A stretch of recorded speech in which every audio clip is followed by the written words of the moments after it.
More than 18,000 Palestinians, including over 7,000 children killed. More than 80% of the population, 1.8 million people displaced.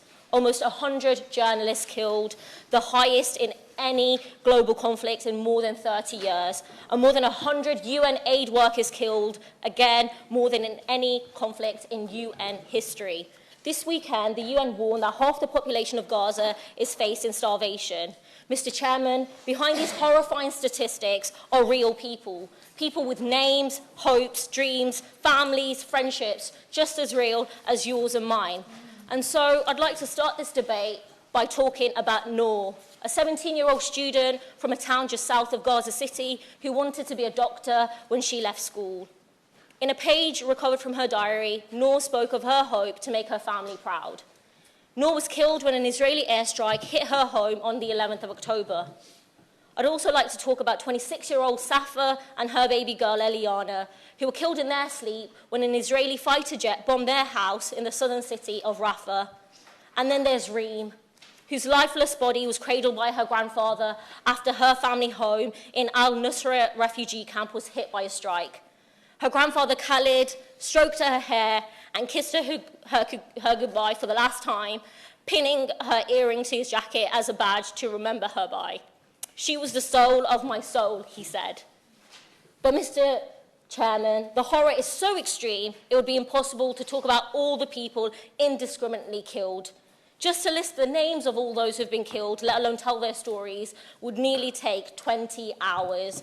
And I say this because I want to remind my colleagues, I want to remind the House, because it seems like we need to remind everyone of the shared humanity of those being slaughtered in Gaza today.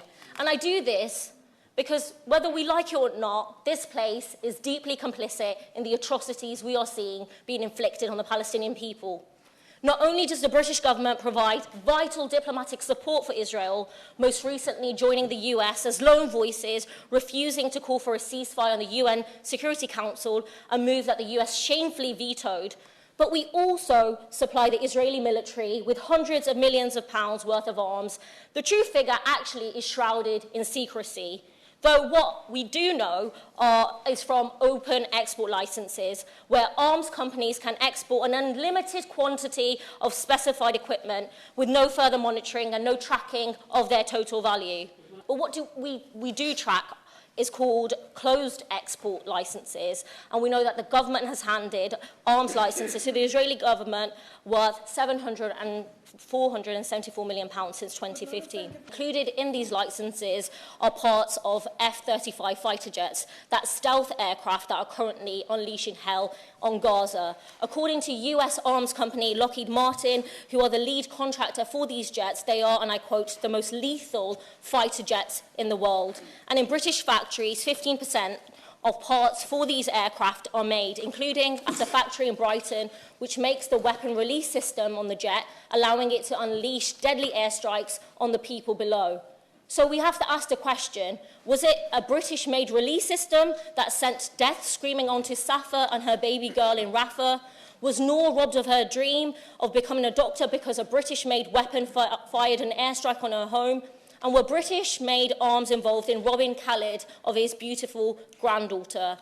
The answer is we don't know, because there is no doubt that British-made arms have been used in the massacre of Palestinians in Gaza. And in spite of hollow protestations of government ministers, there is also no doubt that Israel has committed clear violations of international law, as the UN Secretary-General, Amnesty International, Human Rights Watch and others have said. So, Mr. Chairman, what makes the government's refusal to suspend arms sales even more horrifying is that Israeli officials have been quite open about their intent in Gaza.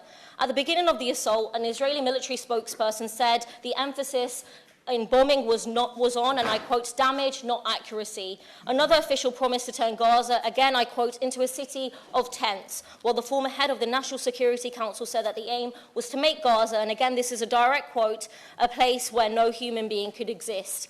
The National Security Minister said that the only thing that should enter Gaza, and I quote, is not a gram of humanitarian aid, but hundreds of tons of explosives.